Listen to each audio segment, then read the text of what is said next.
What's wrong with him? Nothing. Just gave him something to calm him down. Well, when it wears off, he's not dangerous, is he?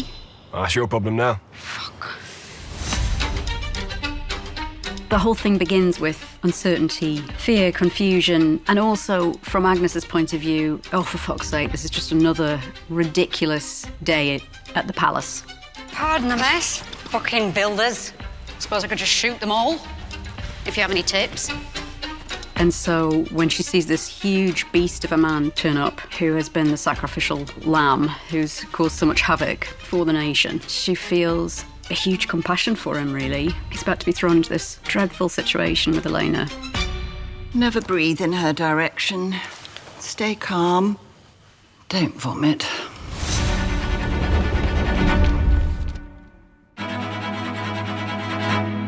Enter.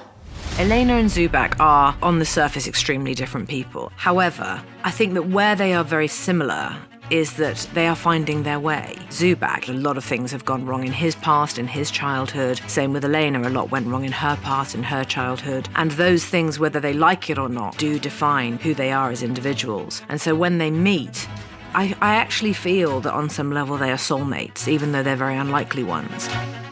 There's something about him. There is a way in which they connect that is quite unique, almost in spite of themselves. And I think it takes their breath away, just how much they realize and how desperately they do need one another outside of all of it. And she loves her husband very much, but there's something different. Elena and Zubak, they're kindred spirits in some way. This is a hygrometer. It measures humidity in the air. We'll need you to follow me everywhere and take measurements. Do you understand? Yes, I think so, Chief. Good. I'd say we're just about meant for each other, wouldn't you?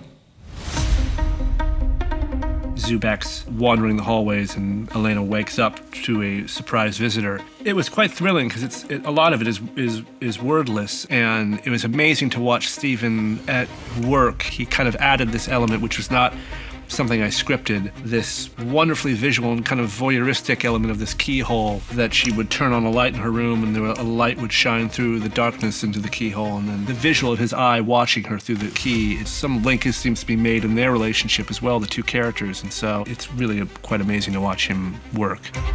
I found quite large parts of the script turned out to be sort of set pieces. It's really identifying that so that you can then shoot it in that way. And in fact, these last few weeks, we've been putting in close-ups and putting in shots that are very, very precise because you understand the structure of a sequence. So it becomes more and more sort of thought out. Chief!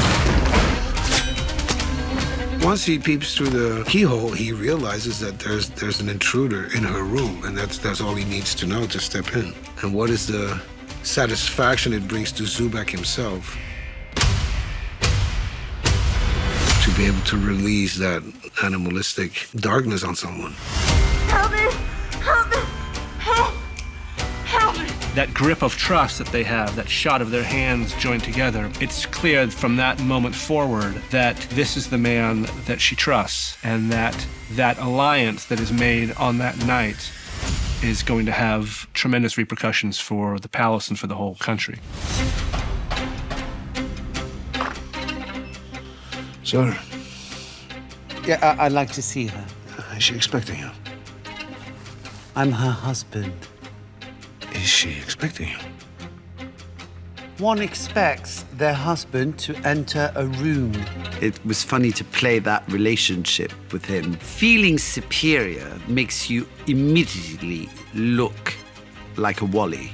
It's the best way to show how weak you are, is to feel superior. So I think that was interesting for Nicholas to show that aspect of him and to show how weak he actually is.